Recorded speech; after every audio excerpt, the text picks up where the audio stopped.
The following is a conversation with Jason Newman of Cicada Games. Jason is currently working on an open world puzzle adventure game called Isles of Sea and Sky, formerly known as Akurra. Isles of Sea and Sky is on Steam right now with a free demo. It's a very in depth and thorough demo. I really enjoyed it personally. And before we get into the episode, I'd like to share a recently launched animated trailer for Isles of Sea and Sky. I hope you enjoy.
I'd love to be that guy that gets up at 5 in the morning, gets out, goes for a jog, getting the day Yeah, started, rising with the sun.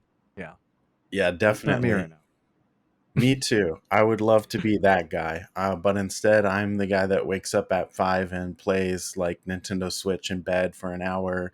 And then, That's awesome. That's not a bad guy. That's sounds pretty good to me. yeah. I do. You just end up being really tired at the end of the day.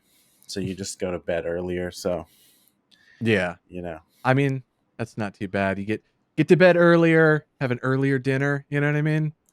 There's yeah. nothing wrong with that. Nothing wrong with the what is it? The not the early bird special.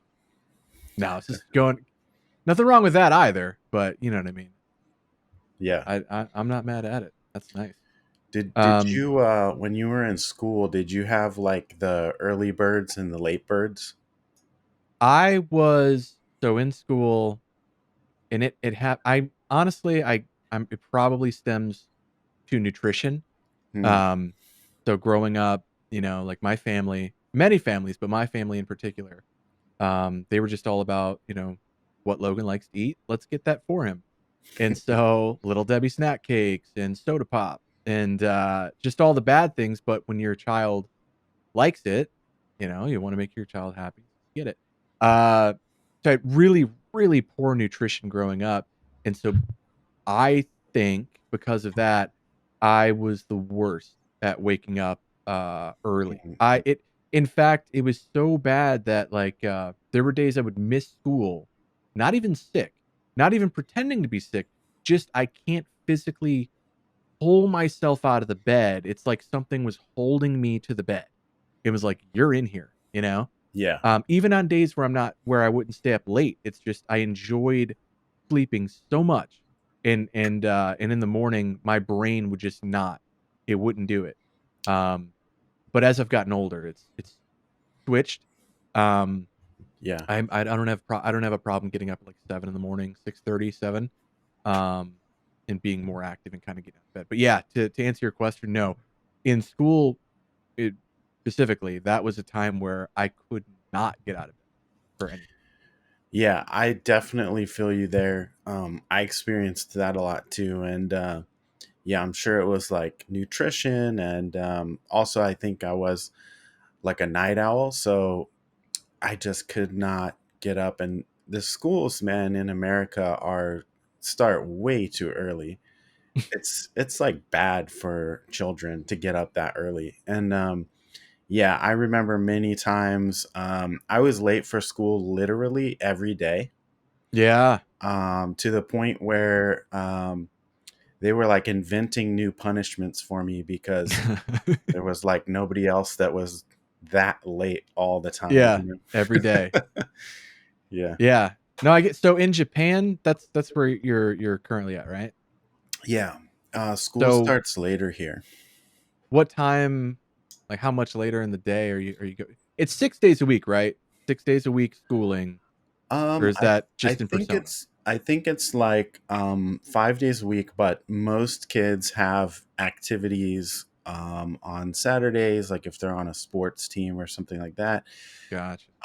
And then they have like cram school when they're like trying to prepare to get into like a good high school or college or whatever. So yeah, there's kids spend a lot of time studying and in school, but I think it starts at like around 9 or something. So to me, Okay. Yeah, that's not bad. yeah, During the day out at 9. Yeah, yeah. that's pretty good. So, did you go to school completely in the US, or did you eventually go to school in Japan as well? Yeah, I grew up in the Bay Area in California. Okay. So yeah, I went to school. I did all my schooling there. Mhm. What brought you to Japan? Well, um, my wife got a job here, so that was that. No, but Easy answer. yeah, it was always Easy answer. yeah, always a place that like we had visited and you know been here before and really loved it. And she got a job offer over here, and it was like a no brainer for us because just sort of it's a place that fits our sort of lifestyle and everything. Sure. What kinda lifestyle did you expand on the lifestyle part of it? I'm just curious now. I mean, that Yeah, I think that every country has you know a sort of different way of life. That's obvious, but I think it's interestingly it's like not obvious to some people who go to other countries, and they'll there's plenty of people that move to Japan that learn that it's like not doesn't live up to their fantasies, and it has mm, problems just like every other country. And sure. it's basically all about accepting what you are, what what are the things that are acceptable to you and unacceptable to you. And for some people there are many things about Japan that are unacceptable, and then bizarrely in my experience they a lot of them like stay and they're just like living this frustrated life of hating Japan. And I'm like, That's a weird deal. yeah, it's a Yeah, you can't be very, making a move and then just stewing in it every day. Can't stand yeah, it here. and it's some people like to be angry, I think. But so that's what makes me say it suits us well, because I think it sort of fits with our personalities and everything. Like for instance, just sort of like the polite quietness of it and everything. I'm kind of naturally an introvert. Um, I'm able to after years of practice pop out of my shell and put myself out there, but it's extremely draining. So I get it, after, yeah. yeah.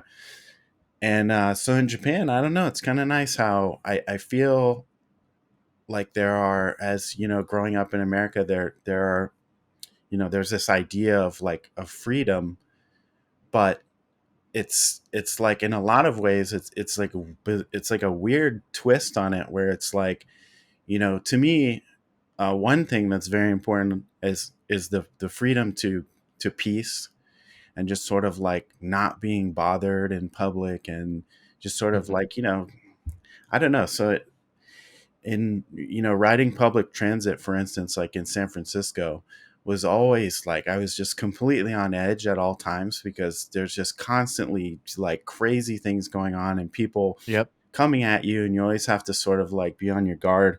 And then here it's just like you get on public transportation and you can just fall asleep, and not worry about anything. Um, so like to me, that's very suiting to my personality, and I Mhm. understand that. I know so many people who are like the complete opposite, that are like, oh, it's so boring and stifling. Like, I want to be crazy in public and shit. And to each their own, but I don't really, get that. Yeah. So, From what I've seen, I've obviously never been. But from what I've seen in various clips on various social media, it seems to be what you explained kind of adds up in that they seem to even cater to a introverted personality, hmm, and to the point to where there are restaurants you can go to that are private, where it's hmm. no social element to it if you don't want it. Yeah, You can sure. go in, sit down there, and then order, via a button, and then it's brought to you by yourself. And that's another thing is that the restaurants, there is no shame in just going by yourself. You know, Yes. Okay, that's a like great point. when I go to so here, I do the keto diet, and one of the places that's uh it's dirty keto, but a place where you can you can go here, a restaurant, Buffalo Wild Wings, traditional wings, sauces on the side, and they cook the wings in animal fat, which is awesome. Um, so I go there, and every time I go in there, every time they always say, "Just one, just one." Yeah. Like every time, and it's like, yeah, I'm here a lot, like you know me now, but yeah. Yes, I 100% understand that, because I remember, and it's like it's just a far off memory now for me, but I remember in the US feeling so weird about going to a restaurant alone, to the Mhm. point that I would like actively avoid it. If I was, I wanted to go someplace, I'll be like, well, I can't go alone. And Yeah, stigmas. yeah, and yeah, it's the total opposite here, man. It's so normal to go to any restaurant really alone. Um, it's amazing. Like, I mean, I love it because you know, just working on my own on my game, and then for lunch I can just just pop over to some restaurant that, first of all, the food is really cheap, which is awesome, and then just eat alone and be just totally in my own world. And because I have to sort of unwind, and Mhm. yeah, I feel like in more sort of like outgoing places where there's a big social aspect to restaurants, like we were talking about with the sort of draining your social battery, it can take a lot of effort even to interact with a server. Mhm. um and yeah, so I don't know, I appreciate that aspect about Japan as well. Yeah, and I get the battery draining aspect, like, when I went to GDC, a few industry events, I've been to, and being there, there's a bit of energy you get, it rubs off on you, being there, seeing all the projects that are being worked on, and, seeing all the positivity, great. Yeah. But then it's like midday, it's like lunchtime, and I'm already just like, "Oh my god," I'm physically beaten down from all the walking, and I am tired. I'm in a new place, because I live in Wilmington, North Carolina. It's on the East Coast. So when I Okay, go to these cool. events on the West Coast, I'm like, I'm out of my element. I'm on the other side of the country. I'm exhausted. I just saw like 50 homeless people on the corner of the street. Where am I right now? And then you go and you meet people, and in those little moments, those little isolated moments of interaction with them, the energy's there. It's like your battery gives you a little bit extra, Yeah, but the your moment you walk instincts. away, yeah, that moment you walk away, it's, "Oh, all right, I'm tired. I need to go get a sandwich or something," and then you eat that, and that makes you even more tired, and then, but you don't wanna be the guy taking a midday nap during, an industry event, They should but, have like, like nap rooms though, at yeah, those events, man. For the introverts, man. Little dark yeah, quiet room, just chill out for a bit. again, that's something I really like about what I've seen from clips of people touring Japan and being there, are the various aspects of introvert friendly, Mm, design. yeah, Um, yeah, it just is that's something that I think everywhere can get a little bit of extra value from, because especially in densely populated cities in the United States, it's very on edge. If you're in yeah, traffic, ripping the steel, you're like you're on edge. Just naturally, you're on edge. You could yeah. be having a good time singing to a song on the radio, whatever, and that one person cuts you off, and then it immediately ruins your day right out of the Sure, gate. yeah. And that being in especially in like the Los Angeles area, or just any densely populated area, just your normal daily routines are filled with very on edge moments that cannot be healthy long term to Yeah, subject yourself to that. I think that's something that I really appreciate about Japan is that um, there is a very negative aspect of Japan with the work culture. Um, However, it's kind of interesting because I think America is pretty much at the same point now, where people are just like incredibly overworked. They're working long hours, and but one thing that Japan has done really right to sort of compensate for that is to make those like as much of your life as uncomplicated and convenient as possible, which goes a long way. So, the convenience stores here, I'm sure you've heard, are like absolutely incredible. They're everywhere. You can get everything there. They're very nice. The food is amazing there, and it's just these little things like that where your life is made a lot smoother with those little pain points throughout your day, because it's already, life is hard enough already. And Mhm. so that's something that I definitely think should spread to other countries. I think is like, you know, if you're going to push people so hard with working and all that stuff, which I don't agree with anyway. But if you're gonna do it and you want people to not like freaking lose their minds, then you have to give them something, right? Make something else easier. So I don't know. It's interesting stuff. Yeah, and another thing I like about, you know, again, what I've seen is it seems to be a very creative led, and encouraged place. Not that it's not encouraged, especially in like the Los Angeles area. There's a lot of creativity going on, a lot of artists, a lot of special talented people. New York City, even in Raleigh, North Carolina, like that is a place where when I travel there, I'm 2 hours away. Just going there and spending the day there, it's very quickly become aware of the local talent that exists there and the various forms of art, that are there as well, artists, rather. But in Japan, it seems just everything from the convenience stores and the variety of, snacks and sandwiches and the creativity involved in those. It seems like creativity is just a part of living there. It just you kind of breathe Um, it in design and how things are presented. it's interesting. I would say that that's like half true. Um, Definitely, as an outsider, it would appear that way because everything is sort of new and different.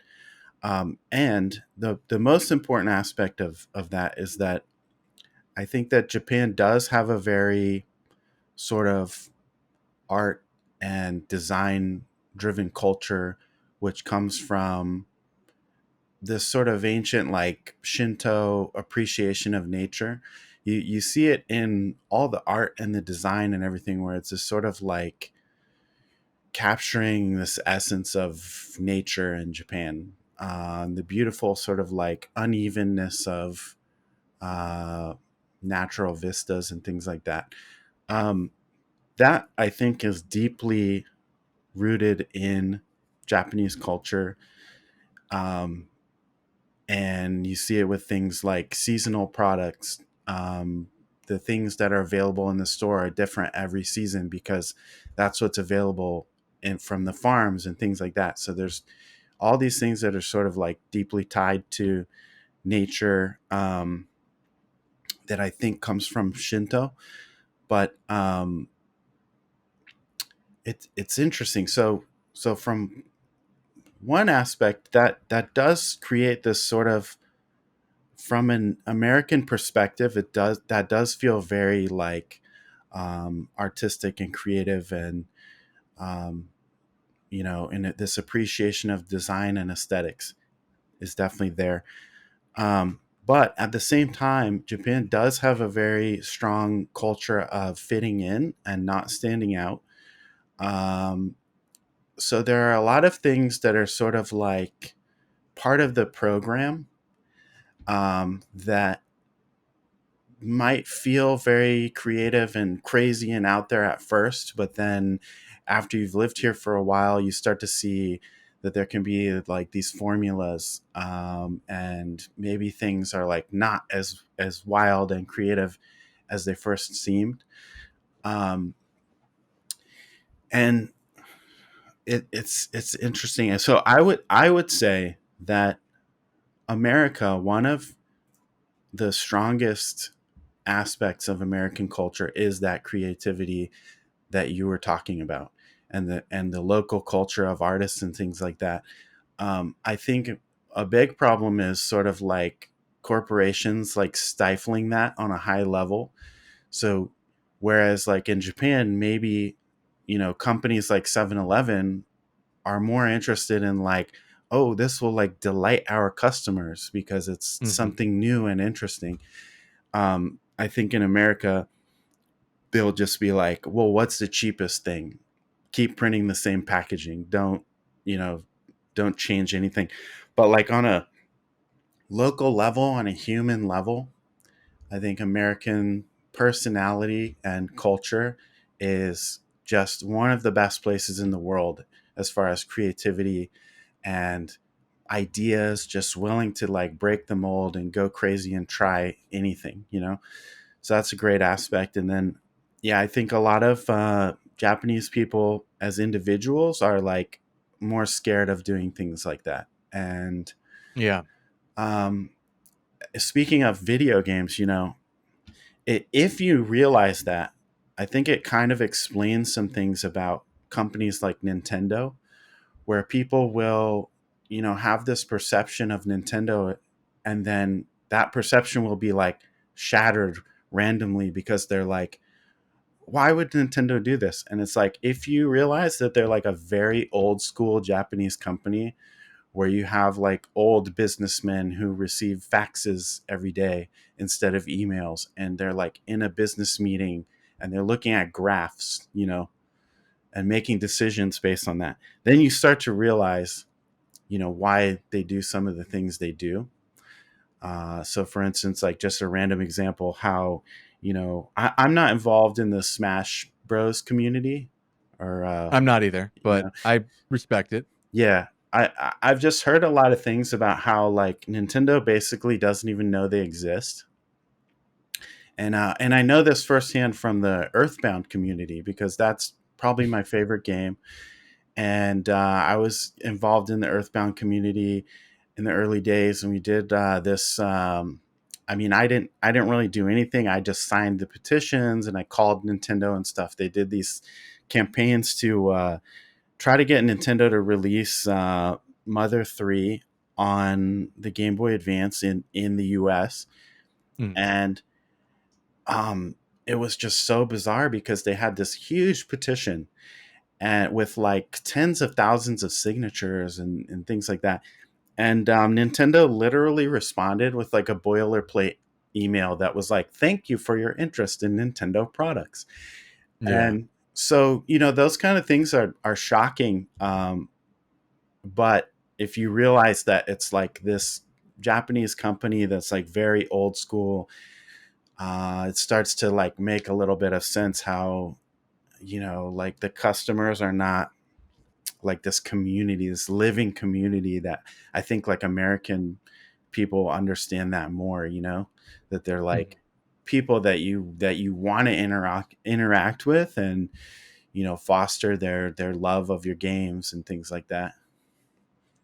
Yeah, that is a really interesting point. I mean, I will say with Nintendo, the one side effect of neglecting certain community requests is that over time, it's just built up even more and more want and demand, so that at at any Yeah, moment, they could be like, "All right, it's coming to the eShop. Let's go." And the internet would go crazy, everything would break, Twitter would go down, yeah, yeah, um, you know? And all it takes is just one announcement like that, to be like, "Alright, we'll do it." yeah. And Um well, the funny thing to me is that if that happened at this point, I would assume that some like lower guy at Nintendo just like made a mistake and was just like, "Hey, what about this game?" And then other people at Nintendo were like, "Why not?" And then he just like clicked a checkbox that was like, "Yes." Yeah, yeah. And then it's like the biggest thing on the internet ever. And then like all the higher ups at Nintendo would just be like, "Oh, okay, interesting." Yeah. Great, that worked out. Yeah, they they wouldn't have like second thoughts about it, you know? Yeah. I mean, one thing I do love about Nintendo, even to this day, is kinda their focus on hyper focus on the player experience, kind of stemming back to their origin of Super Mario, Yeah, where press a button, character jumps. All right, let's build a game around that. And then moving forward with other games, stemming to like this insane hyper focus on the player's experience and the immersion, and how do we build around that, and that being kind of the centerpiece for some of their games, their in-house. Um, that's something that's very unique, very admirable, maybe not the best word, but that's something I do love about Nintendo dating back to their origin is that building block and never really losing that moving forward, because it does end up creating these not just exciting games but consoles too. I mhm, mean, they're always coming out with either a console with a wonky controller, kind of scheme, throwing a handle on a household console. Um, they're pioneers within the mobile space, early on. Um, all of those things stemming to the player experience, and that hyper focus on that has led to innovation after innovation and new consoles, new hardware, and games that resonate with people globally, um, almost every single generation. Really impressive. yeah. That's something that I absolutely love as well, and that's definitely like one of the most important things to me in game design is that sort of simplicity and focus on the player experience. Like for instance, in my game Isles of Sea and Sky, there's no text in the game, so the tutorialization, the first room that you start interacting in is like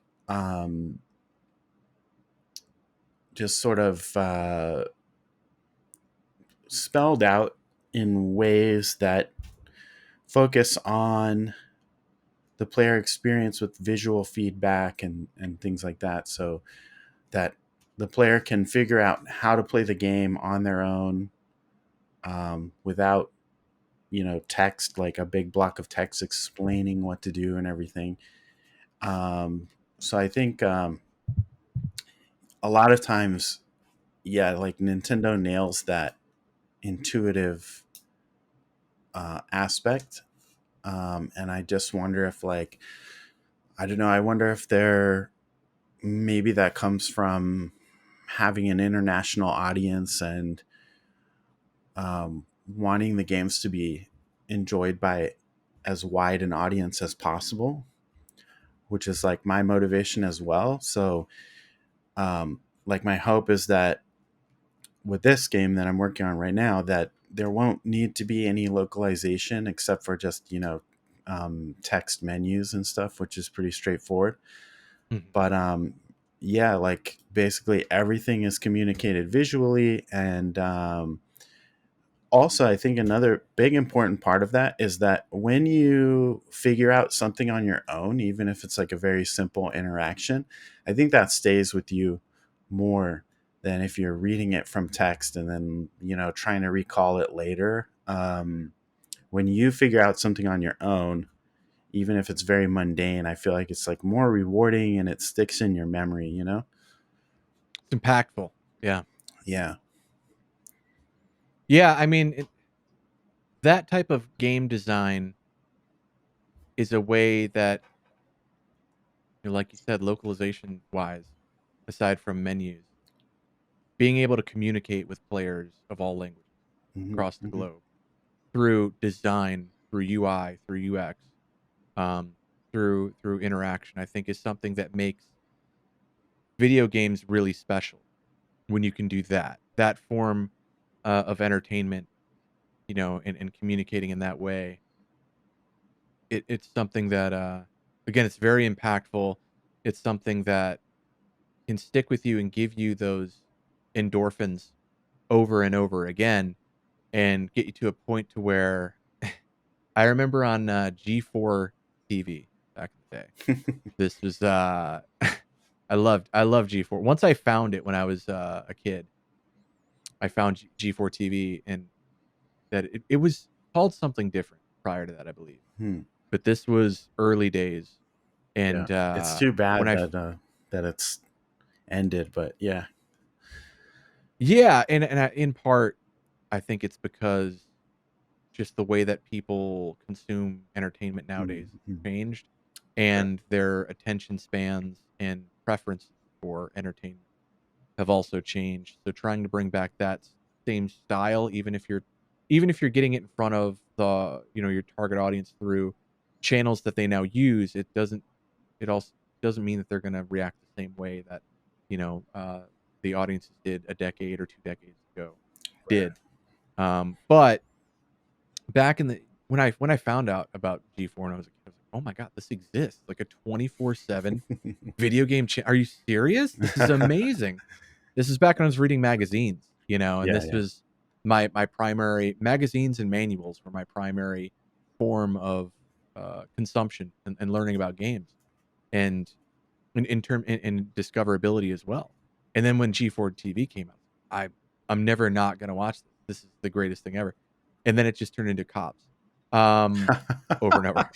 Jeez, is that what happened? I didn't see the end of it. That's sad. Later on, it came down to reruns of Cops, and to their credit, or not their credit, but I understand why it did. It was explained that that was a primary driver of their just became like, "We're dropping viewers, but when we play Cops, our viewership is sustainable, we can pay It's people," it's like and so Discovery Channel. I grew up yeah. just watching those just old school documentaries. They just had them on loop 24/7, and I feel like I like learned biology from Discovery Channel, and which I just love. But yeah, and then like it became like crab fishing and ice road trucking and weird, reality TV shows. Yeah, it's just Yeah. staying afloat. But with G4 TV, back in the day, they had a commercial. I believe it was just a commercial. It wasn't even on a show, I don't believe. It was around the holidays, which is why I remember it, because I just remember the feeling. It was, they kept talking about zen, that zen moment in gaming. There was a term they used Hmm. that they kept talking about, that feeling of zen when you're playing a game and everything around you goes away, Hmm. and you don't even realize it until you snap out of it, and then you realize, "Oh, man, I was in the zone there for a minute." And it's a moment when you're sitting in front of the TV, you're playing a game, your peripheral's gone. You're just in the game, and that's all you can really think about in the moment. And then, and again, when you realize you're not in that zen state anymore, that's when everything else pops back in. Whoa, that was cool. Um, that's something that, uh, again, I think Nintendo does a good job of Mm. getting you in that state based off of the game design and combination of game design focus, hyper focus, on the player experience, combined with the hardware itself. I think that, not to say there aren't other games. I had that happen with Final Fantasy X on PS2. That was one where every time I played it, I just sat in front of the TV, locked in. But yeah, I think Nintendo does a good job of that. What's the last game that you played where, you just you found yourself totally engrossed and locked in, and kind of in that zen state that you can remember? Hmm. Man, it's been a while because working on a game is so intense that um, I just I don't really have time to dive into games as much anymore, and I'll just I play games like in bed on the Switch. I got a Steam Deck so I could test my own game on it, and I play games on there too. So just pretty much handheld at this point. Man, that's a great question. I feel like it may be somewhat recently, like a few months ago. I was playing what is it called, Dome Keeper. Have you seen that game? Okay.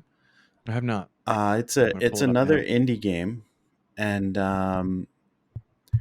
it's a great game, and it's got a great loop and Mm. tech tree and stuff, and I think you can get really wrapped up in that game.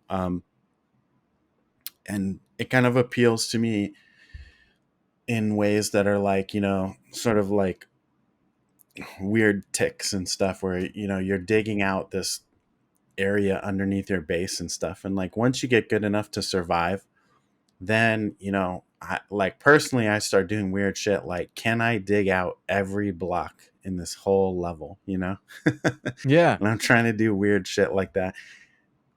So yeah, I think that was probably like the last game I played where I had some time to get really like engrossed in it.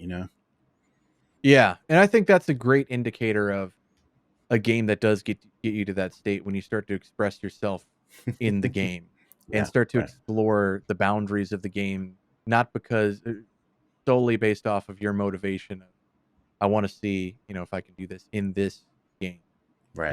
those motivators. That's, yeah, it's something that I'm the same way. I've been working in the video game industry for going on 9 years now, and it really stifled my Mm. experiences in gaming, but I've been thinking about it and trying to figure out, is that a part of aging? Is that a part of, like, is it a part of the availability of games at scale now? Meaning Game Pass and all these different services that you can pay a small amount and then you just have access to a gigantic library of games, and I think that negatively impacts my ability to get that zen moment because I don't have the motivation to continue playing games that at any moment become some subpar, because then I can just put it down and let me boot something else up. Yeah, And you've got that, and like you said, the time. I don't have as much time to sit, and even when I have free time, I also have kind of a stigma, or not a stigma, but a negative feeling of I should be using this time better. If I play for too long. I understand that I, play a game, for a few hours or an hour at a time. Fair game, that's all good. But if I you know, start to go past that a little bit longer, that's when the feeling starts to creep in of, all right, let's wind it down. It's time to get on other things. It's like a combination of 3 things, the kind of the lack of time or the feeling of lack of time, the aging, and then the availability of games at such a large scale, um, that is yeah, kind of a blessing and a curse. I understand Game Pass and similar services are an excellent value for the consumer, but at the end of the day, I don't necessarily know if it's a positive thing because it changes. It ultimately affects their experiences Hmm. um, of the games. Because again, you could at any moment if a game is off-putting or you have an issue with the puzzle or any friction that you face, okay, I'm just gonna back out and try another game, you know? Unless it has Yeah. a multiplayer aspect with your friends, and then you have that social connection that keeps you there, but if it's not that and you're really playing single player crafted experiences, those are ones that I think if there was a way to quantify the percentage of people who complete single player games, relative to, you know, uh, 10 years ago, 20 years ago, I would assume the percentage significantly less, Hmm. um, for just raw completion of those games. Yeah, sure. Yeah. Yeah, On it's a strange thing. on the other hand, I can see how, definitely one aspect of that's very bad for me as a developer, is the fact that, like you say, there's so many games out there now, so it's very difficult to break through the noise. You have to really stand out to get any attention. And so, like, for instance, that's one of the reasons why I released such a large demo. The demo takes like around 2 hours for most people, I think, to finish, which is like a pretty ridiculously long demo for an indie game. Yeah. Yep. So I just figured, there's so much noise out there. How can I break through that? And so I just thought, well, let me let the game speak for itself. Um, and you know, it's like we live in a time where anybody can put together a screenshot or something. It doesn't even have to be real. You can take a bunch of pixel art that you made and pretend that it's a screenshot for a game that you're working on, and I've seen this plenty of times. And there's literally like, thousands of people out there saying, I'm working on a game, and that they're correctly told that you have to start marketing right away because you're an indie dev and there's no chance for you to have like a marketing budget. So you just have to be like, blasting stuff out there from the start, or else you're dead in the water.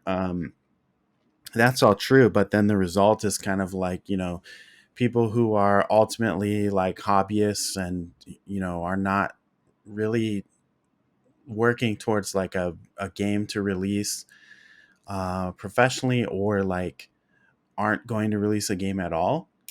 And they're just sort of, like blasting things out there. And so basically there's just like, so much noise out there, and the sort of like, the level of convincing people that you're actually making a game and that the game is good is just perpetually rising, right? Because, first there's like, everyone has realized, I think at this point, that there's like all these screenshots. You can put all the screenshots out in the world, and at this point, that's not going to convince most people that that you have a game.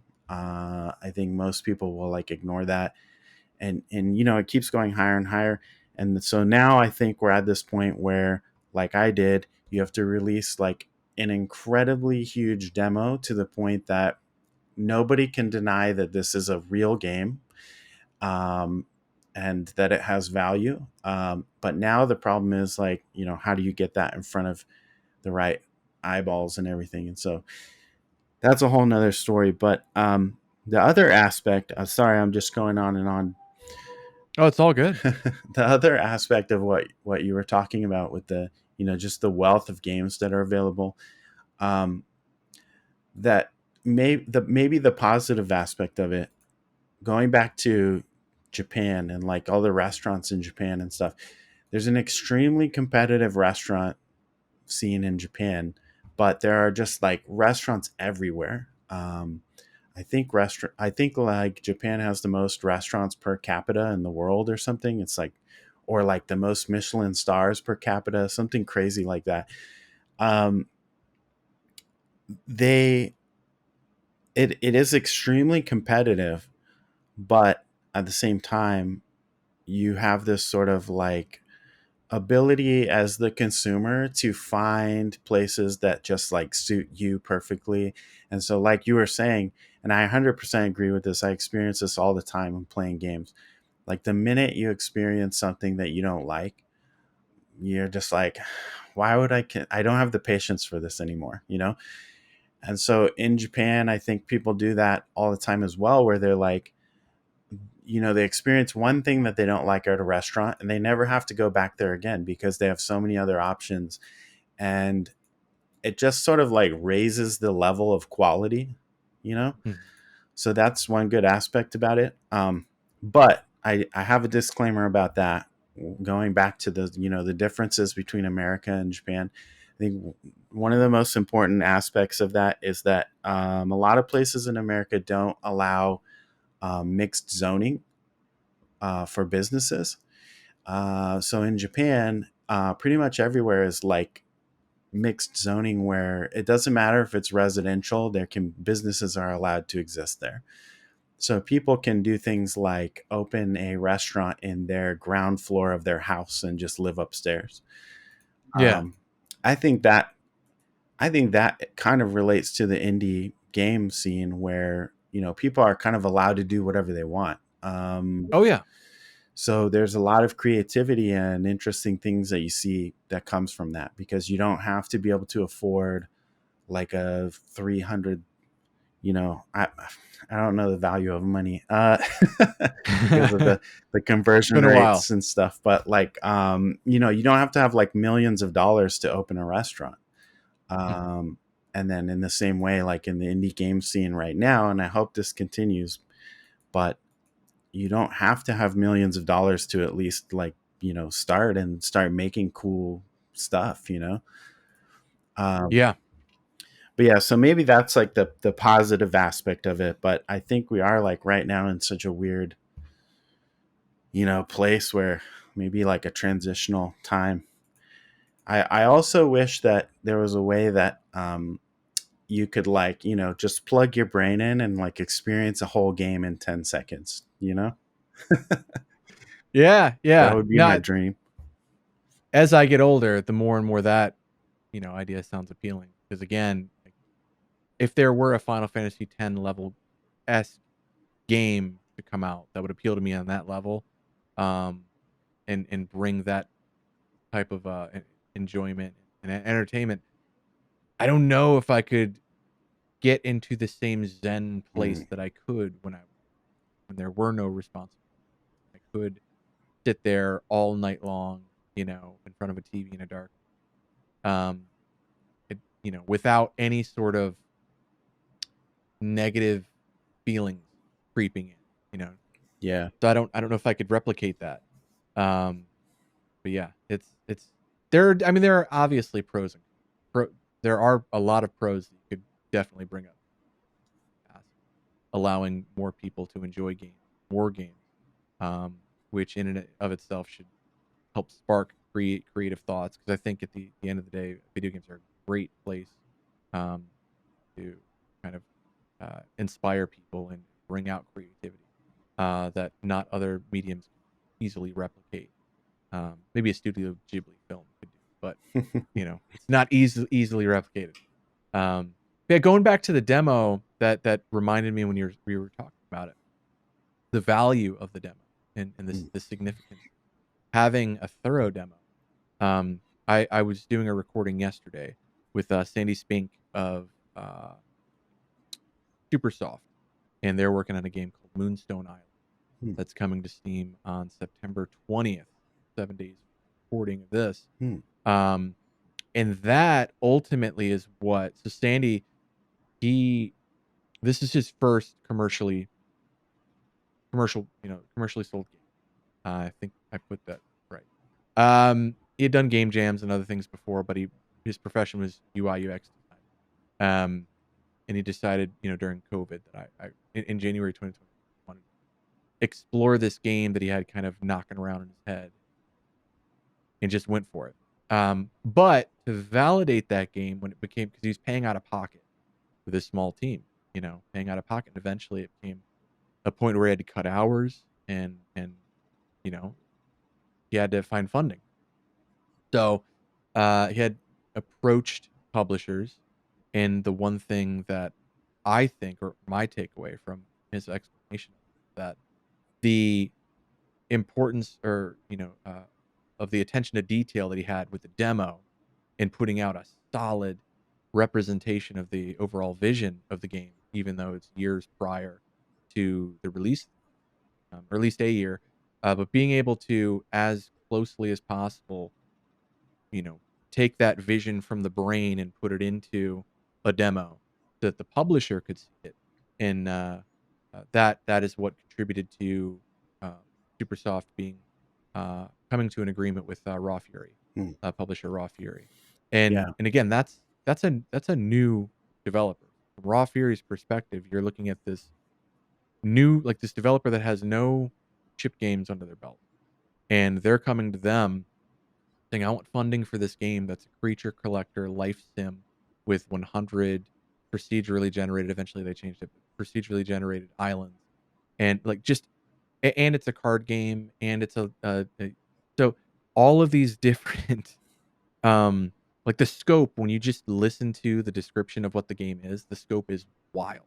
Right. So, but from Raw Fury's perspective as the publisher, you have this new developer approaching you, pitching you this game, and going on and on about the different features, and you just hearing the scope, from Raw Fury's perspective, it had to scope creep had to come into their mind. Hmm. And so, but like you said, the importance of that demo, which not everyone does, um, it's significant because then you can utilize that to help in securing funding or finding a publishing partner for whatever needs you have.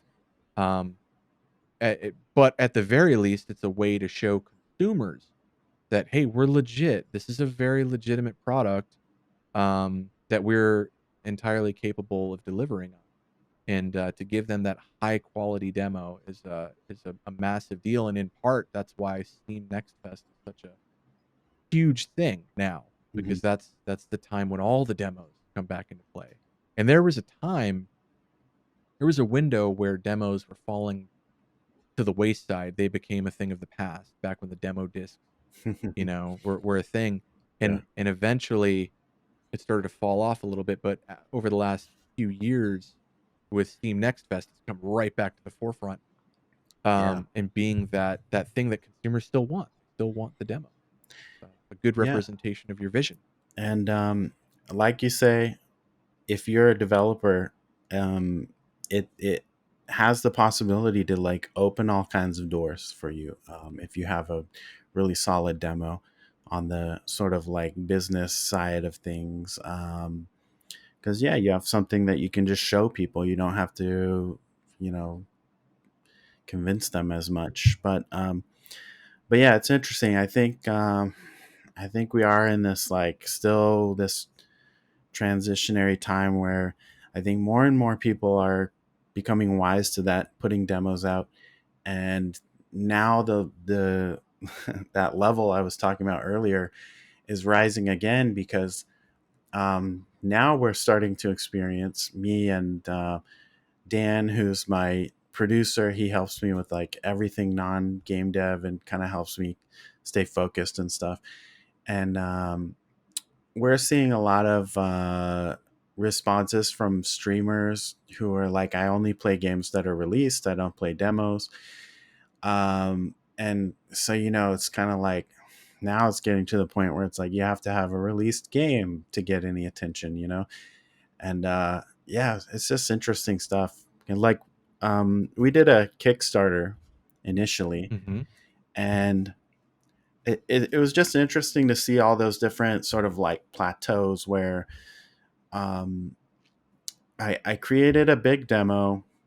I uh, I made a post on Reddit about it, that got a lot of attention, because I was telling people, we want people to help play test it and stuff. So download the demo, try it out.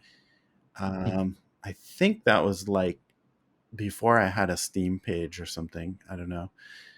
Then we did a Kickstarter, and so anyway, at first, like reaching out to people, streamers, media, things like that. At first it's like, oh, it's obvious, like nobody is interested. You don't have nothing going on, no history, no, no nothing. So we did a Kickstarter that was a success, and then it was kind of like a little bit easier to approach people and convince people, because it's like, well, we have a successful Kickstarter, Mhm. and a big demo, and and then it's like, we have, our community has grown a bunch. We have like a big Discord. I mean, it's not huge or anything, but like around 600 people, I think, now, which I'm very proud of.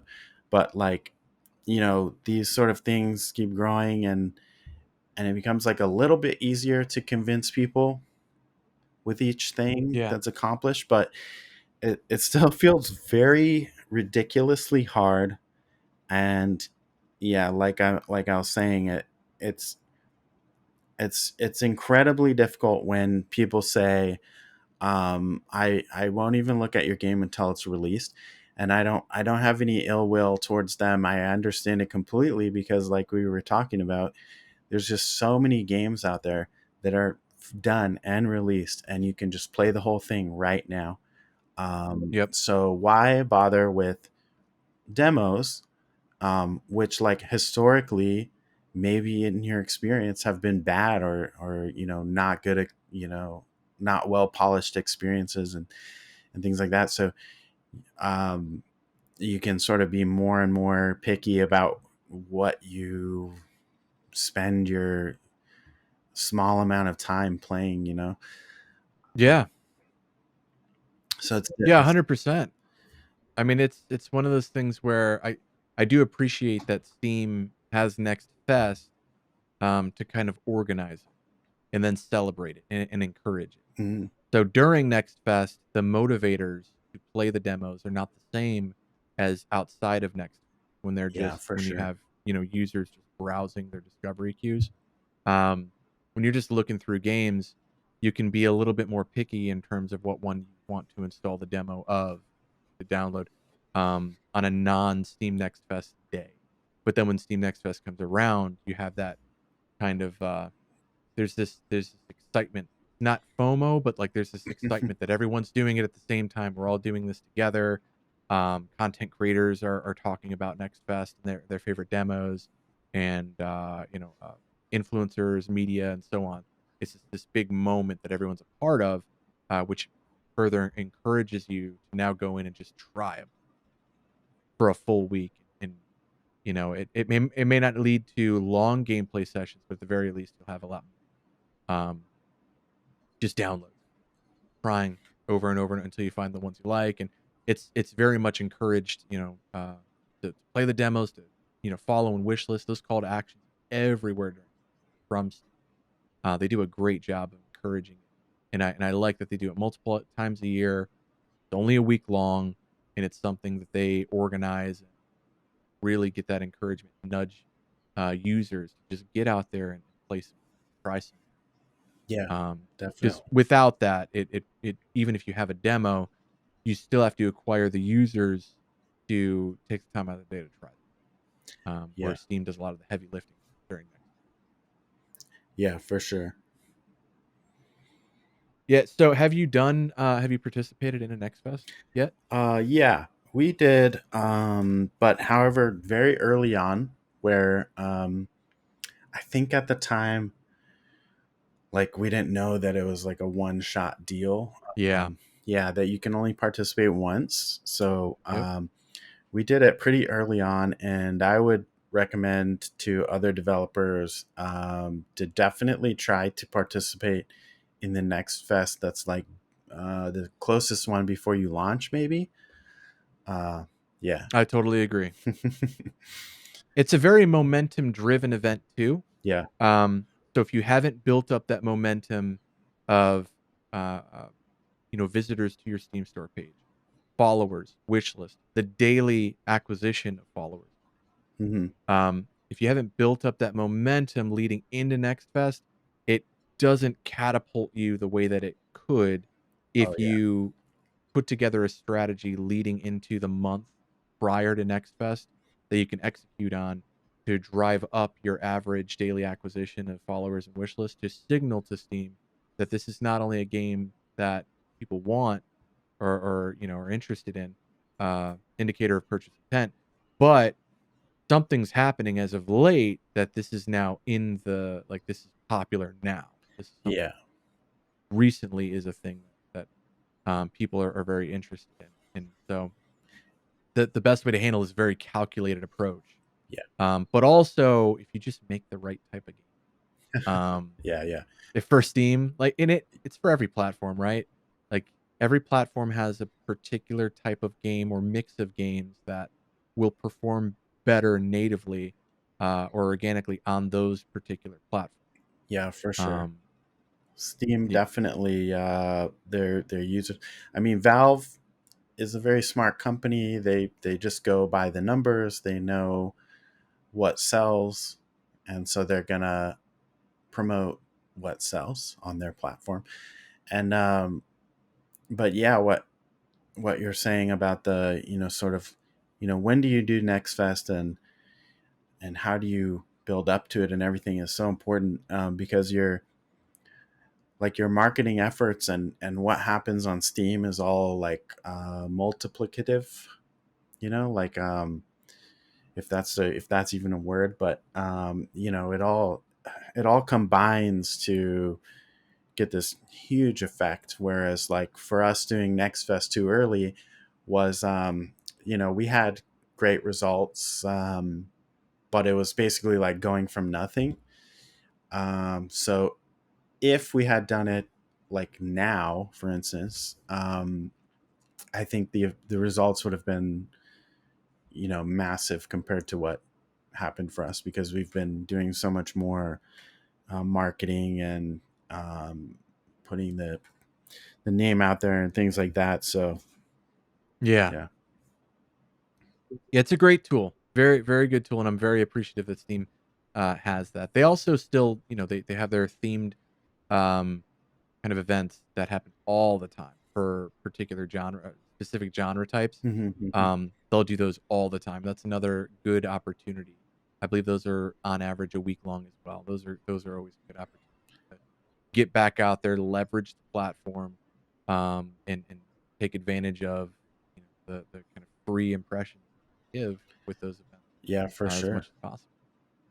I would recommend on those, like if as a gamer, to dig through those. And like it's really interesting because they are wide open, and I don't think they um curate those enough, because sometimes you get things like Steam did a puzzle event, and of course we're doing a puzzle game, and Mm, it was bizarre. Many of the games, there was hundreds of games that were submitted and accepted because they're just sort of automatically accepted, that aren't really puzzle games, but they're in the event. And there are things that are like, maybe there's one puzzle in the game, or maybe it's like a weird match 3 kind of mobile game. To me, that's not really a puzzle game. They Corporations categorize those in the same category for some reason, but to me that's a totally different genre. So you have like a lot of stuff like that in there. And so what I was gonna say is, like, as a gamer, I would encourage you to like maybe try to go through the pages and suss out like what are some good games to try that are not getting as much attention. But it is yeah. it is difficult because there's so much weird shit in there that's off to the back. um and Steam, they do categorize things because they know, like, oh, this game's sold 3 copies in 5 years, and it's like a weird match 3 hentai game or something that nobody's playing. And they're like, they know that nobody wants to see that, So they're like not putting it on the front page of the event, you know? But I would say that the other aspect of it is that you will get games where it's sort of like a rich get richer situation, where you'll get games that Steam knows is wildly popular and they know it will sell. So that's going to be like the one that's served to everybody, like at all times. It's like a, you know, those kind of games will be get the focus. And I don't know what it's going to be like yet because my game's not released yet. Maybe my game will come out and it'll do really well and it'll become one of those games. And then maybe I'll love these Steam events because I'm getting all the attention. But I I like the I really like the curated events on Steam because you know there's like a human element to that where people Yeah. who are like really passionate about a certain genre or something have curated an event, and the results that we've seen from those seem to be more like the the views and things, the wish lists and everything are sort of like more shared, which is cool. Mhm. Because I kind of like hope that people who aren't already making the most popular game are going to get, you know, some attention too. But you know, Yeah. from Steam's perspective, it makes 100% sense. If I was running that business and we had algorithms that's like, you know, show the people the game that they're going to buy, you know, just do that. That Yeah. makes sense. Yeah, they're trying to satisfy the customer at the end of the day and using data to drive, Yeah. you know, I would actions on the platform. I would say definitely Valve is one of the rare companies out there that like actually does seem to be driven by customer satisfaction in like a very real way, where they're like, you know, like one major change they made recently was that you couldn't put text in your screenshots on your Steam page because a bunch of assholes were out there putting, you know, all this weird shit that's like advertisements and all kinds of Mm. bullshit that's in there that just it makes Steam overall look bad. It makes it look like a sort of like a lesser high, you know, not a high quality games platform and things like that. And they were just like, no, fuck that. You have to, part of that change too, I think, was that you have to have a gameplay trailer as your main trailer, so that because people people said this, and Valve also knew this based on their data, that everyone was just skipping the trailers and looking at the screenshots to see if they would like a game, because the trailers were full of such bullshit, and you know there wasn't like, just I want to see the gameplay, right? Yeah. And so they were like, first trailer has to be gameplay trailer. You can't put all these like weird text screenshots and shit that are like advertisements for other shit. Like the customer experience is that the customer wants to see what the hell the game is about and if it's something that they want to play. And Valve was like, yeah, let's do that. And they just did it. So I really appreciate them for that. What I think they do that I think a lot of people could, um, try to replicate is listening more than Mm, um, from a company perspective. I think they do a lot of listening, going through the forums, looking in the forums, maybe not even engaging in the forums, but having employees that are there to monitor and listen and look, checking reports, looking in on the reports, not always necessarily communicating externally mhm, what is top of mind. That may be something they can improve on. But in terms of listening, I think they do an insanely good job of listening, mhm, mhm, um, in their own way, and then acting on that, again in their own time. There are always customers on Steam that can debate on certain things they wish that Valve would do that maybe they're dragging their feet on, or you know, just not not getting what they expect from Valve. But at the end of the day, I think it comes down to Valve is always listening. It's just, and they do a great job. I mean, early on when I started marketing in the video game industry, uh, again, like 9 years, one of my favorite resources from Steam Dev Days, Hmm.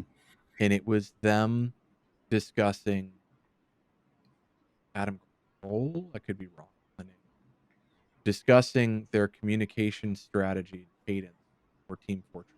Hmm. And what I liked about Team Fortress 2 is it came down to delighting, I hate that phrase, but delighting the players. And so their way of doing it was, um, all they did is change the development pattern Hmm. for the game and the way that it was communicated. So instead of doing um, weekly and bi-weekly updates, Team Fortress 2, because at first they thought that's the right way to go. It's let's keep hammering away at it. Let's improve the product nonstop. But what they found is, well, with a multiplayer game, when you're doing weekly updates, the perception of the significance of these updates and the changes, uh, and the experiences from those changes, it's not noticeably different week over week. Hmm. So then the concurrent player count starts to Hmm. trickle in Hmm. over time, even though they're constantly hammering away at it. All they did was, okay, let's continue to do the work, but now let's focus on patches that need to be implemented, get those in there, no problem. But major development updates and milestones, push that out to a month or bi-monthly Hmm. instead of weekly or bi-weekly. And then just by making that flip and then compacting all of the update information into external communication on landing hubs. They would create landing hubs for the updates. They would brand the updates. They wouldn't call it update 0.8427. Then they would give it the Halloween update Hmm. or Hmm. the Demolition Man update. And they would have a landing hub created for that update to communicate what was coming into the update, and it changes the perception of the value and the significance of the changes in the update. And on top of that, they would drip feed that information for multiple days. Hmm. Why just make the announcement in one day when you have all this new content that you've been working on for 2 months, when you can keep their attention for multiple days and build up anticipation on top of that? Because again, it further rewards the player. So what they would do is they would do these bi-monthly or every other month updates, brand them to change the perception of what's going to be in the update. And then they would have a landing hub to communicate what was going to be in the update through assets, screenshots, videos, even comic books. And then they would hold the attention there for 2, 3 day, 4 day drip feed process. To day one, they would show off new guns. Day two, new biomes or whatever it is. They would chunk it into daily things, so it keeps the fans coming back. Like, oh, every day is exciting now to go back in there and see what's coming next. And then on the last day, they would announce it's going to be available later today, or it'll be available to play tomorrow. And now it's like Christmas morning, and that's to steal their terminology there. It's like Christmas morning, like, oh my God, this thing I've been learning about for the last 2, 3, 4 days, I now get to play it, you know? So what they found is when they did that communication pattern with the updates, um, their concurrent players would go like this, slowly tail off. Then the big update would happen, they'd have a big spike. Hmm. And then it would slowly tail off, big spike. But over time, it's just an upward trajectory of concurrent Right. players, Right. simply changing the communication pattern and the delivery of the communication. That's all they changed, and that was the difference in, or that played a significant part in the difference of growing, having a sustainable growth over time of concurrent players rather than a slow kind of bleed off Yeah. of players. It's That's genius. they're masters of that. Yeah. I wrote that down because I didn't haven't heard about that, and that's absolutely brilliant. And yeah, they that entire game was just like a masterpiece. Everybody who is involved in that game must be a genius, because to hear too that the that aspect of it too, even the updates, was so sort of like well thought out. Yeah, really clever people. It was all based off of listening Yeah. and looking at player reactions and how do they react to different changes that we're making, and looking at data to drive that. So they're not only looking at, communication through text and communication through saying things, but they're also looking at data. They're listening through data and text, and they're just constantly listening. That's their, um, one of the tools in their toolbox that they to improve their game and services.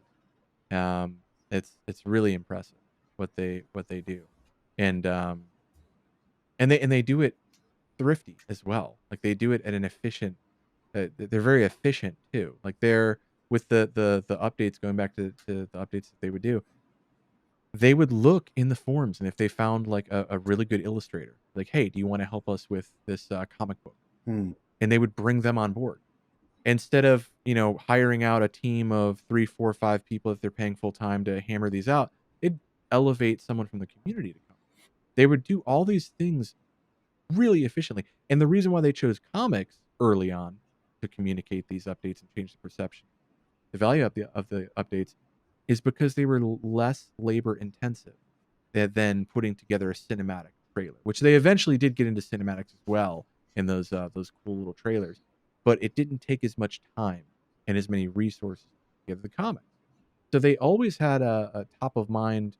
Uh, it was always top of mind for efficiency. Again, for a company of that size, it could have been very easily for them to just start dumping loads of money into, growing marketing departments and hiring out, farming out the work for, with these ad agents or marketing agencies rather, that are charging them an arm and a leg to produce the assets.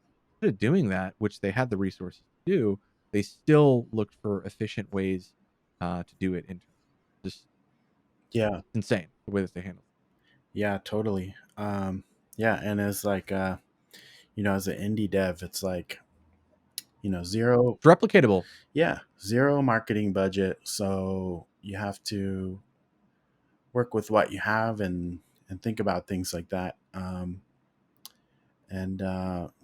yeah, like for instance, we work with a lot of streamers who are, I feel like, sort of at a similar level as us, where they're working hard and they're growing their audience and everything, and they understand where we're coming from and we understand where they're coming from. So we sort of had this mutually beneficial relationship where they'll play our game for free, and we'll give them exclusive content or whatever we can do. And that's like a great relationship that we can establish and grow over time. And yeah, because sometimes we'll reach out to streamers and they'll be asking for a price, and this makes sense for like massive studios where marketing is not a cost per game sold kind of number, where like for them it's like Coca-Cola type advertising, where you just spend millions of dollars a year just to get your name out there, and it's just constantly like in people's psyche. And there's no calculation of like how many bottles of Coke did we sell from that ad campaign. It's nothing like that. So for us indie devs, it's like we have to do these calculations. That's like, if we paid this much money and we get 100 wish lists or something, and then how Mhm. many of those wish lists will convert, and then we try to guess how much is this, how many game sales is this going to get us. And and sometimes it's just like these sort of like, I mean, I guess they're larger streamers, so like I was saying, like a AAA studio can afford to do this kind of thing. But for us, it's like when they're asking more than the cost of the entire game per Yeah. wish list, it's like there's no universe that we can justify that or make that work. So we have to go and figure out, these other ways, like I was saying, like fostering these relationships with others, with streamers that are in a similar place as we are and want to work with us. And Yeah. I think that's going to be like in the future, if for any indie game developer, if you can if you can keep going and you can keep making games, then you've got these great relationships. Maybe you can start paying those streamers at that point, or maybe they're just growing alongside you. But you have to like keep your eye out for interesting ways to do things, like that hiring those artists from the community to do the comics and stuff. That's very clever. And also, like, I love to work with artists as well to create artwork that's outside of the game. And yeah, it's just so incredible and fun to see their interpretations of things and their unique style applied to this game. So it's a Yeah. fun thing too. Yeah. And I mean, going back to what you were saying about, paying streamers and AAAs having the ability to pay them Hmm. Hmm. kind of insane amounts of money. Right. When in doing marketing for the last, again, 9 years or so, I've only been a part of 2 campaigns in which we paid, streamers, and both of them failed miserably. Mm. It's a momentum game, Right, right, and exactly. building up relationships organically, is always the best way to go, at least in my experience, where you're the way that I like to look at it is I like to look at myself as Santa. And when I'm looking to reach out to media, to content creators, I want to find individuals that I genuinely believe, based off of their prior play history, or the content that they've produced, that they'll like the game that I'm working. Hmm. And the idea is I wanna like hook you up. I want your day. I want you to open up the email and be like, "What is this?" And they're like, "Oh, this is really cool." Learn about it and then play it on your own because you want to.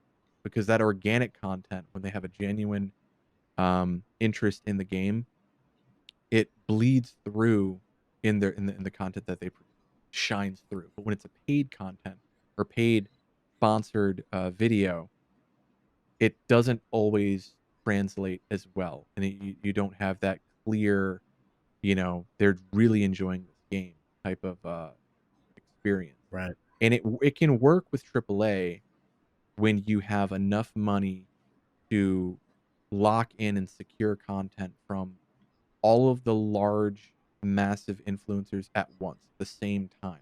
Then you can just dominate, eyeballs Yeah. and ears. You have your moment to dominate. You have a week or a few days to absolutely dominate everywhere. Advertising all over the place, influencers, content creators, media, all at the exact same time, using your embargo dates, um, at the exact same time, having everyone aligned and playing your games to the point to where your general gamer cannot avoid you. They can't not know that you exist, like Right. Starfield. It's impossible to not know that that game has come out, that it's available, Right. and that it's on Game Pass.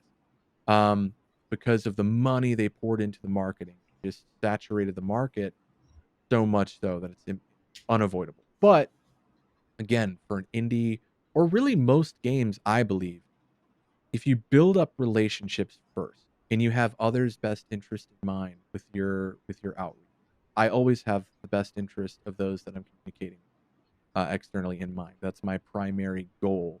Is I want them to, when they receive the game that I'm sending them, the information about the game, I want them to look at it and be like, "Oh, this is really cool," and based off of the data that I've collected or what I've seen from their channels, or their content that they've produced, to give me an indicator that they're going to like it. And there are ways to find those indicators at scale using a website like Sully Gnome for Hmm. Twitch. You can easily go through and put together and export a spreadsheet and sort by hours played. Um, you can do on YouTube. You can look for playlists as indicators of, because if someone plays a game, it doesn't necessarily mean they liked it. But you can look at indicators like, all right, how long did they play? Hmm. How many Hmm. pieces of content did they create for that? To the point where you don't have to watch every single stream and sit there all day watching the content, but you can look at data to get those indicators. Oh, I think they like this. I'm getting a good vibe. And then you can look at other games that they've played to see if there's any sort of pattern in genre. to see, oh, they also played this game with done playlists for these games. Um, and in the best case scenarios, you look at their about page or their bio, and they mention, I love roguelikes. Great. So there are ways to find that. And then in terms of traditional media, obviously you want to read from their reviews or previews. What are they genuinely like?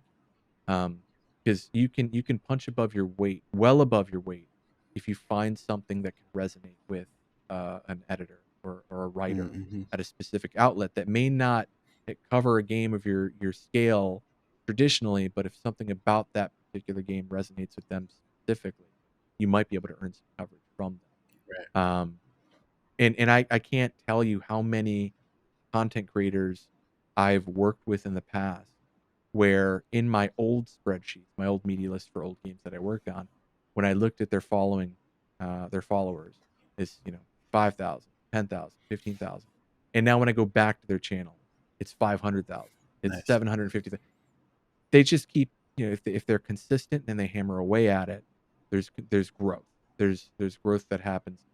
That's where, like you just said, building up those relationships and, giving them exclusive content or just staying in communication with them can pay off big time, especially when you get to your second, your third game, and so on, Right. to where now they're huge and you're still in good communication with them. And you've always had their best in mind from the get go. That's always a good way to and sustainable way to approach um, marketing, especially when resources are kind of limited. Yeah. In my Yeah, for sure.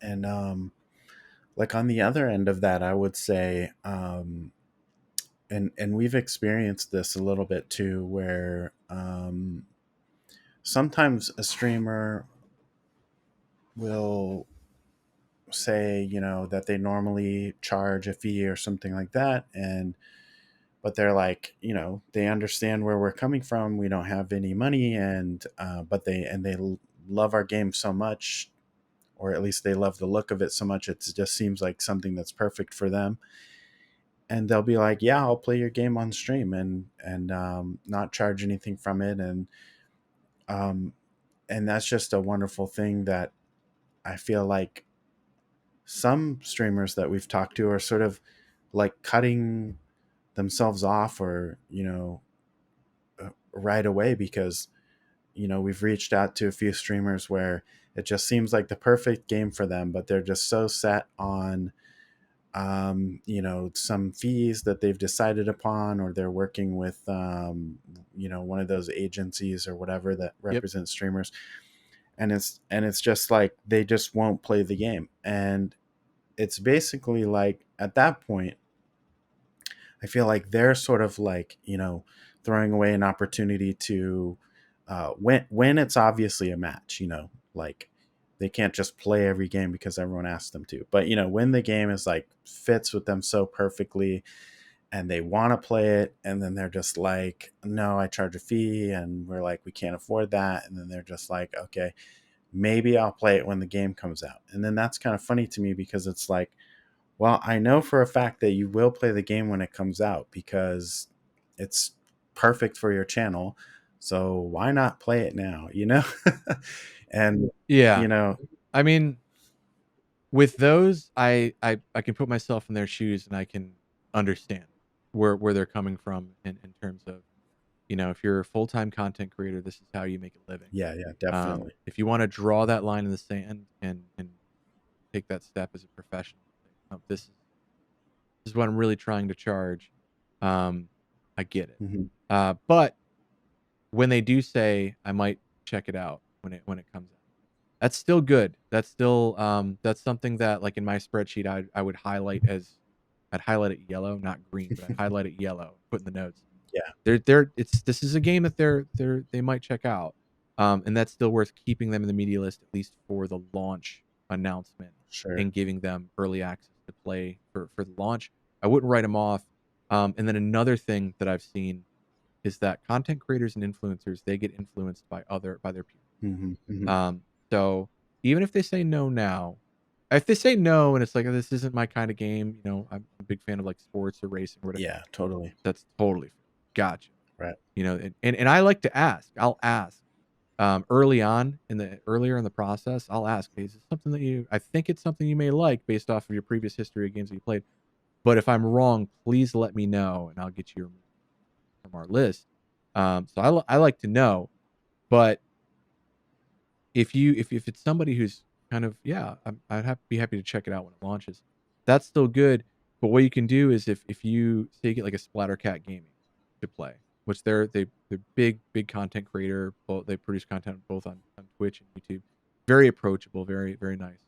Um, but when they play a game that I'm working, I noticed that there are other content creators and influencers that follow them and they watch them, and then they'll play it. Yeah, for Even sure. without me reaching out to them, I'll just say, "Oh, they're playing it too." And I had a literal experience of one of them saying during their live stream that I was watching because I was trying to figure out how did you get a key? How do you get a key? Because what we were doing is during Steam Next Fest for a game called Norland, and we had a demo build on Steam, and then we had an unrestricted demo build that we were giving out privately to content. That build gave you unlimited access to play, throughout the day. There's a day and night cycle. You had unlimited. Hmm. In the one on the demo available on Next Fest, you're capped to a certain amount of days. I think it was like 20. But I saw this one really popular Twitch streamer streaming the game. I was in the chat, and at one point I was just watching, and they said, "Yeah, I saw Splattercat Gaming playing this yesterday. I thought it looked really cool, and I wanted to play." Oh, that's awesome. And then I asked them in the chat, like, "Do you have access to the exclusive build, or do you just have the one from Steam?" I didn't know there was an exclusive. I got it to them there, and they were really excited about it. But that was a moment of validation of my assumption that or hypothesis that content creators and influencers are also influenced by their peers, Sure. or other content creators influence. Um, so it happens. So if you can, even if you have some that are on the fence, if you can get their friends or content creators and influencers that they follow to play, um, or if there's just enough coverage at the same time to make an impact from including traditional media, if you're just getting enough impact around the launch window, more people just kind of pile in naturally in terms of a bit of FOMO or something like that. It Sure. kind Yeah. of just happens. It's just our nature, to Yeah, it's a good feeling, right? yeah. When everyone around you is talking about the same game, or even a movie. If you hear like critics raving about a movie, and then Mhm. your friends are talking about the movie, you haven't seen it yet. Oh man. Like, I don't even like movies, but I'm gonna go watch it. You know? Yeah, gotta see it. Uh, Yeah. yeah, for sure. It's the the biggest, I would say, like one of the biggest benefits for us has been like basically to me the greatest feedback tool for like improving the game is actually seeing people play it. And so that's always been something I've done along the whole journey is send friends builds of it and ask them to record themselves playing it or watch Yeah. them play. And streamers are no different, where you get to see real reactions, and you get to see lots of things that you would never see otherwise, ways of doing things that you would never imagine, bugs in the game that no nobody would realize that they're a bug, because um, so if you ask somebody to play the game and write feedback to you, there will be plenty of bugs that you will never know exist, because they're like visual little bugs or something where only you notice that something's off. So we've seen plenty of times where a streamer's playing the game and we find a couple bugs that we had no idea existed, and the streamer doesn't even notice, and then we're like, oh shit, we got to fix that. That was weird.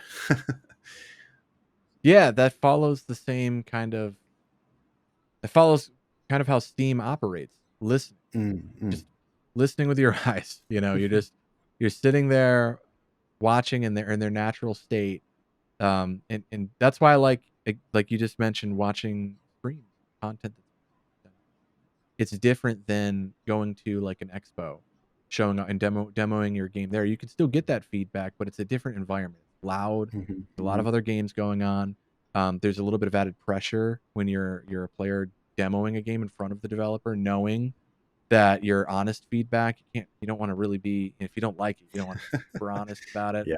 You're not gonna yell and smash the controller, whatever. You would never do that. So the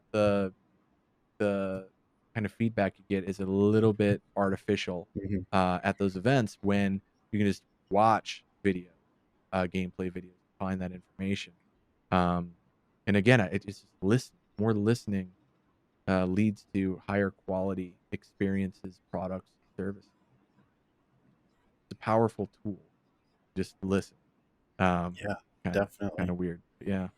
Uh, And with Isles of Sea and Sky, I can only imagine because it's an open world puzzler where you're not limited per puzzle. You have this freedom to navigate from puzzle to puzzle, and it doesn't affect the progression, to my understanding. And to have game design like that, I can't imagine the amount of bugs, the amount of, like, tricks that people are able to do, speedrunners specifically, that have never been thought of because of that flexibility, that freedom within this style of game. It's gotta be something that is a significant challenge. yeah, it's been an insane process of iteration of getting that feedback from players, getting people to play the game, watching people play. And the speedrunners have been a huge contributor to helping with all that as well. And it's not like 100% open, but to a certain extent it is, where it's gated in ways where you sort of have learned what you need to know to open up new areas and things and explore more, and it just keeps opening up more and more until, like, yeah, at a certain point you can just sort of like go wherever you want and be like, okay, I skipped that puzzle earlier, I'm going to go back there. And yeah, it is a huge set of unique problems with a puzzle game to do that. And yeah, the getting that like feedback and then iterating on it has been so important. The part of the this listening is the speedrunners. um I have like, it's kind of weird, like I think a lot of game developers, speedrunners will be such a sort of like secondary or tertiary thing that it's just like, it's just like an afterthought where maybe they won't even ever adjust anything for the benefit of speedrunners at all. But I want to have like a healthy and excited speedrunning community, because that helps the game, that helps our community overall be like, full of passion and interested people. And so I want to foster that, especially as an indie dev. So we've done a lot of things. So Dan and Craig, Dan is my producer who I mentioned earlier, and Craig is making the music on the game. Both of them are speedrunners who have had like world record speedruns on like their like main game was Mickey Mania on Super Nintendo. Yeah, I remember that. Yeah, so they both, they're brothers, by the way. We all grew up on the same street together. And so they both had like the 1 and 2 spots for Mickey Mania for like many years. And so they're like the speedrunners that give me a lot of insight about that stuff, because I never did it and I never really knew much about it. Now I've learned a lot, but I always ask them about stuff that the community's saying and everything. And so there's been lots of cases where um, specific like speedrunning tech, certain tricks that they did that they need for healthy and interesting speedrunning were fixed by patches, that I was putting out there. And so I had to go back and like recreate these bugs in order to keep the speed running alive, you know. Yeah, And yeah. yeah, so that's just basically like listening to the community and also making tweaks to the speed running. And while I'm designing the game, I'm keeping that stuff in my mind where I'm going, okay, now I sort of know how a lot of the tricks that they do work. It's all very complicated and I can't do it myself. But I know these certain like maneuvers and things that they have. So I'll be like designing an area and I'll be like, okay, this is necessary for a casual player to understand what's going on with this puzzle the first time that you see it. Um, and but for a speedrunner who's playing for, you know, the 50th time, this is going to be incredibly boring and a shitty part of this of the runs that they will have to do. So I'll be like, I can add in this little skip with a technique that I know that they use in this Yep. area where the parts of the game that might be there to some parts of the game that are there to like educate a new player are not sometimes not necessary for a speedrunner. So for instance, there's a puzzle in the demo right now where there's a visual clue about how to solve the puzzle on another island. And for a new player, they can actually go up to this clue and like activate it. And there's like this artifact that sort of like is there to kind of like keep it in their mind, like that was weird and interesting, what's the, you know, what's the meaning of this, what's the purpose. And then later on, or if they go back to that island, they'll make the connection, this lock unlocks because they've seen the clue, and then they can go in and try to solve it. And hopefully they'll connect the dots.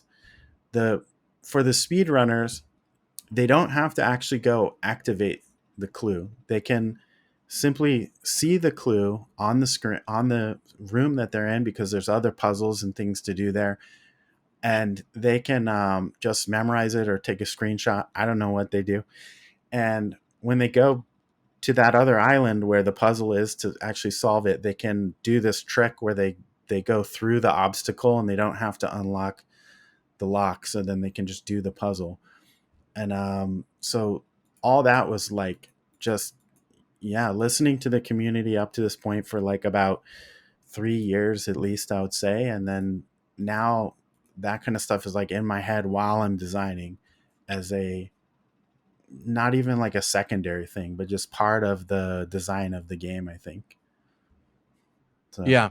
It's definitely an interesting challenge when you have different types of players, many different types of yes, players yes, that are gonna go about the process of, enjoying the game totally differently, yeah. and trying to accommodate everyone at the same time. That's definitely I can see that being a really difficult thing, and from what I've seen or read, from you, it you seem to be a very, like, thoughtful, deliberate type of person, um, that stems back from the post that you made in terms of the reasoning as to why you switched the name from Mm, Akurra, to Isles of Sea and Sky.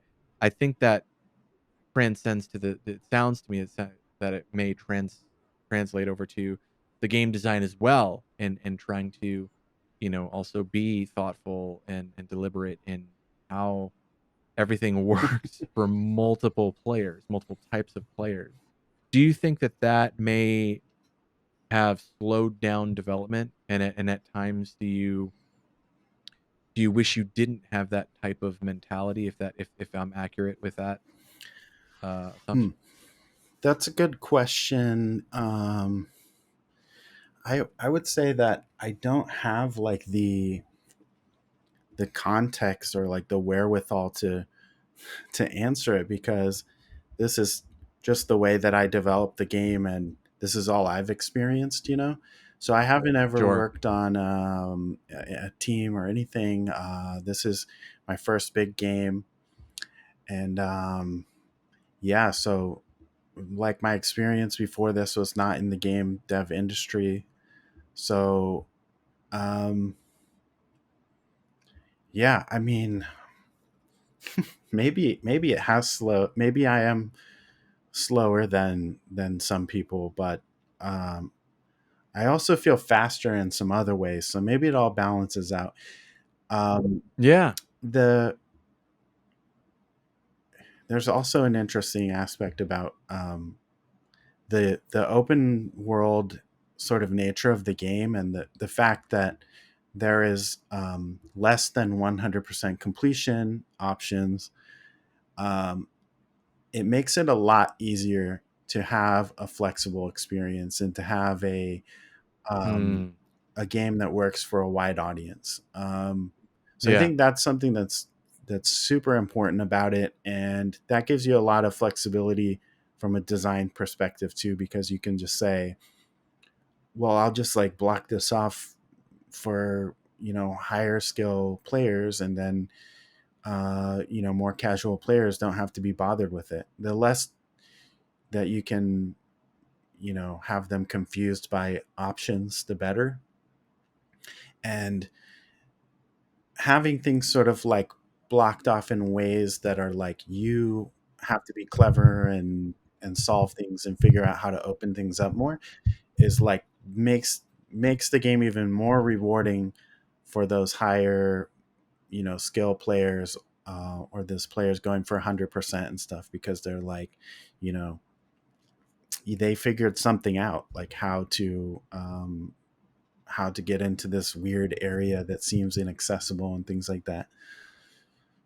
Yeah. And that in nature also uh lends itself or caters to the speedrunning audience as Yeah, well. definitely. So now they don't have to go and 100% it. They can find their ways to skirt around it in creative ways. So that makes sense in many ways. That type of design adding ability to yourself, very big big thing with a game like I think And it's kind of a unique challenge you're facing. yeah, and like a really interesting thing about it too is that really feel that this is how puzzle games should be designed, but traditionally they're just not. Like the majority of puzzle games, I think, are like very linear and levels, and if you Yes. get stuck on a level, then that's game over, because there's probably no way that you're going to figure it out. And then, like we were talking about earlier, who has time to keep trying on something like that nowadays? So Yep.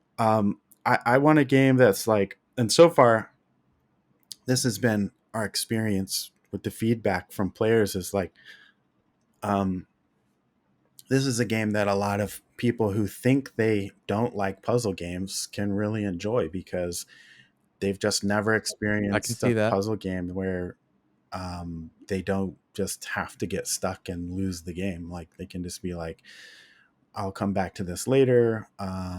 And so my hope with the full game is that we'll have lots of players that can just sort of like um, go through the game. It's not going to be necessarily easy, but go through the game with like reasonable challenge and get to the end and experience a full puzzle game and say, I finished the game.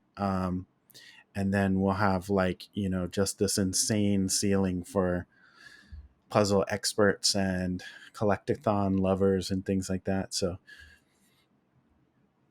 Yeah, I think in the way that it's designed, the flexibility, merging open world with the puzzle, game core mechanics lends itself really well to people that are, not necessarily puzzle game fanatics, that they can kind of enjoy it on their own pace, and they get challenged somewhere, and it's a little bit too challenging, they can go somewhere else and try that, next. And that's actually that's kind of the progression that I experienced when I played through the demo. hmm.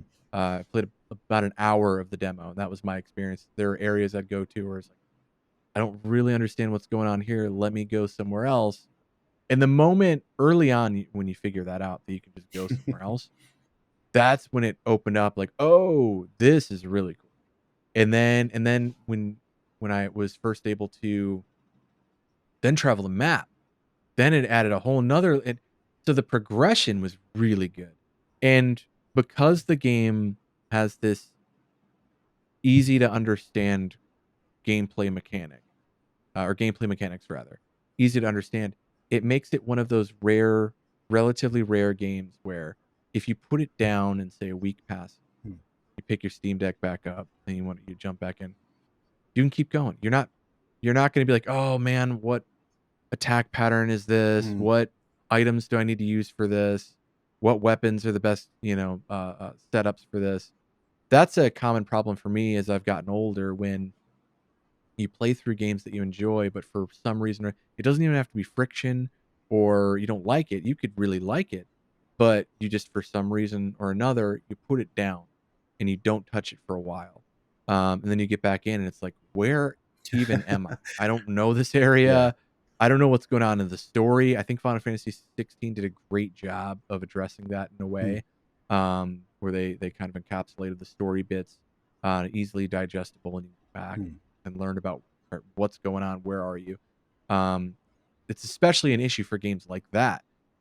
These big RPG type games where understanding the story bits, the characters, and what's happening at any given moment adds so much additional uh, pleasure or value to the entertainment from the game.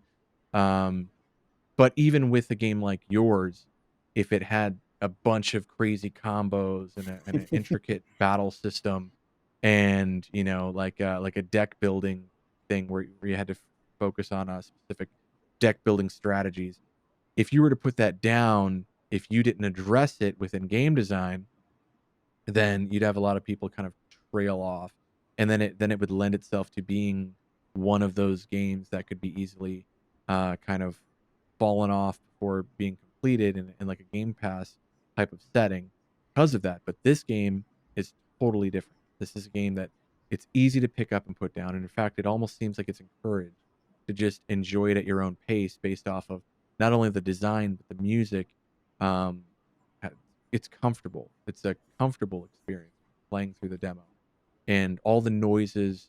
They have these nostalgic bits to them that just make you feel good, and everything feels good when you press a button or when you're navigating the maps. You're doing these actions. Just just feels right. And when you couple that all together into this tight package of a puzzle game that's also open world and you can explore it at the rate and pace that you want, it just makes itself to be a very uh, pleasurable experience and something that I think a lot of people are going to enjoy on the particular device of choice that they want to play it on. Because again, you just pick it up and put it down whenever you want. When you're in the mood for some puzzle, or exploration, or a kick of a hit of nostalgia, pick it up. You didn't miss anything. You're back in. Yeah. It was Thanks. yeah, that demo did it for me. Nice. Um, it was something I reached out before playing the demo. Um, I didn't know this was Akurra. I remember Akurra. Mhm. I remember the Kickstarter campaign when it happened. I just saw it on in my Twitter feed. I saw some play of it. Or no, it was the trailer with the new Yes. animated trailer. Nice. That caught my eye. I was like, "Whoa, what is going on here?" Um, I saw this Isles of Sea and Sky. Never heard of this game. And then after we were talking, thought there was a demo. Play the demo. And this is very much a good a good game. And like we said way earlier in the recording, the demo does a lot of heavy lifting with that to show off the vision, what this is going to be, and the values of it. And I really like the game design choice of not having too much text and letting the mechanics and the interaction, be the design of the game. That's awesome because again, you're widening the net of players that can enjoy it, um, instead of having to spend an absolute ton of money on localization, all these different languages. Yeah. You know, that's a big deal. That's a huge deal, especially on Steam, to cater to all sorts of audience through the game design. Yeah. We're talking about player experience, and that's one of the most important things to me about game design. which also is listening, like we've been talking about. And yeah, I just love that aspect of game design. That's my favorite part of it. That's the thing that you get to see too when people play the game, when streamers play it and things. You get to see their enjoyment um, from the experience that you've created. And like, yeah, I actually started a blog called The Player Experience, and I haven't really posted anything yet, but my plan is to focus on those aspects of game design, things that you mentioned, like sounds and things. Is communication, non-verbal or non-textual communication that help players understand the game. And I think it's like so important, even if your game has lots of text, you know there should be like multiple layers of communication that help explain things and help absorb the player ultimately into the world of the game. So I hope to Yeah. start posting about that. Where is the blog? Where It's can listeners, viewers? on it's on our Cicada Soft website, which is my studio, cicadasoft.com. And Okay. then it's called the Player Experience Blog. And I don't have anything up yet, just like a welcome post. But Gotcha. yeah, I hope to get some time to start putting out probably like once a month, no more than that. Yeah. But yeah, just focusing I on mean, those I little details. yeah, I like when developers do things like that, where it's not necessarily promotionally driven Mm-hmm. for their product. Mm-hmm. It's just them expressing themselves in something they have a passion for, Yeah, and definitely. that's something that I think fans of of Isles of Sea and Sky and the studio in general, that's going to build that bond, that connection to read through that, and some of them may end up being developers or wanting to be developers themselves, and it adds a layer of humility. Mm.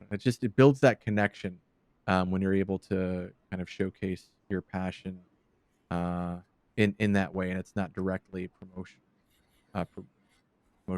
driven. Yeah. Um, yeah, I think there's total value in continuing that blog and sharing your thoughts there. Pretty cool. I'll do my best. Uh, yeah, and you mentioned, some people may, who are fans of the game may end up becoming game developers themselves and stuff. We have in our community a bunch of people started doing like fan art of their own like imagined islands in the game that all, That's really cool. yeah, and they have like different themes and stuff. And yeah, I have heard from some other developers and stuff, like this game I think is like really interestingly flying under the radar. And I think like once it comes out, it has the potential to be like a big word of mouth kind of game, where because we just don't have a marketing budget, but I think like it will appeal to a lot of people. But already, like, people who know about it are really inspired by it. And I've like gotten comments from other developers and stuff where they're like um really interested in the puzzle design and inspired by that. And the community members making these fan art islands and stuff that are so interesting and very cool. That's super exciting to me, to imagine that someday somebody might say, I became a game developer because of your game. And that's kind of like with myself as well, being inspired by like classic Nintendo games, Zelda being a big influence, obviously. I read that the designer of Zelda, when he was a kid, he would go and run around and play in the forest and fields in Japan and things like that. and pretend that he was like in this fantasy world, right? And that blew my mind because when I was a kid and I had no awareness of that quote, I used to make up like fantasy games for me and my friends to play, and we're running around outdoors and pretending that we're in this Zelda world. It was like our fantasy games were based on Zelda, and so it's just wild that he had that experience as a kid, that he maybe unintentionally, I don't know if he knew this was going to happen, but you know inspired my own childhood and led to me ultimately making games. It's incredible. Yeah, there's something strange about being, when you're younger and you have that developing brain where creativity is on a whole nother level. Creative thoughts, your ability to, you know, just on the fly come up with games, characters, ideas, Sure. um, that are not tied to reality. It's insane, and I think a lot of top tier or elite uh, product, uh, you know, franchises and so on stem from encapsulating the experiences when the creator was young, holding on to that, and then bringing that to life through something like Pokemon. Mm, That's a good example. Um, where the creator is the same deal. When they were a kid, they used to go from what I had learned about it, was they would in Japan, they would collect, and look at, like, bugs, yeah. go out, they'd go out on their bike, and they'd bike to all these different places and, check out, collect bugs and things like that. Just being out and about and exploring as a child, Yeah. and in this environment that's everything is new. You don't have these foundational blocks in your brain yet to establish that, if you do A, then B will happen, or if you're in this place, this is also there, or anything like that. It's all free, like fair game. There, whatever your imagination's got going on, that's where you're at. And so, it is very interesting. I think, that's just really cool. And again, if you could, inspire those through your game, to also follow through in their way, that is something that's really cool. And that actually, going back to yesterday's talk with, Sandy Spink, I think it's Spink. I'll just say Sandy to be sure. But speaking of Sandy on Moonstone Island, that game only exists because of Stardew Valley. Mm, mm.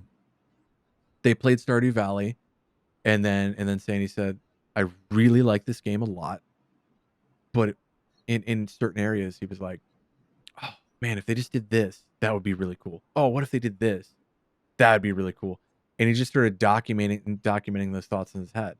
And so he was heavily inspired by Stardew Valley. And in fact, Moonstone Island might not exist if Stardew Valley didn't exist, had that experience. And that might be the same case with, Isles of Sea and Sky, where someone may play through it, see this unique take on a puzzler, in the unique theme and the art style and the sounds and so on. Like, oh man, what if we did this? What if we did this with this theme?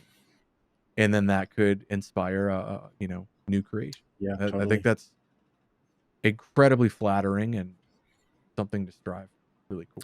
Yeah, and it's just the nature of creation. Everything is based on something else. Everything is based on our previous experiences with other creative works, and Yeah. that's how it goes. If you don't have people creating something and then somebody creating something based off of that, then we'd never be at the point we are at with all these incredible creative ideas. You made it all the way to the end of the episode. I hope you enjoyed this one. And if Isles of Sea and Sky sounds like something you may be interested in, well, good news. There's currently a free demo available on Steam for you to check out right now. And while you're there, maybe consider adding it to your wish list. Until next time.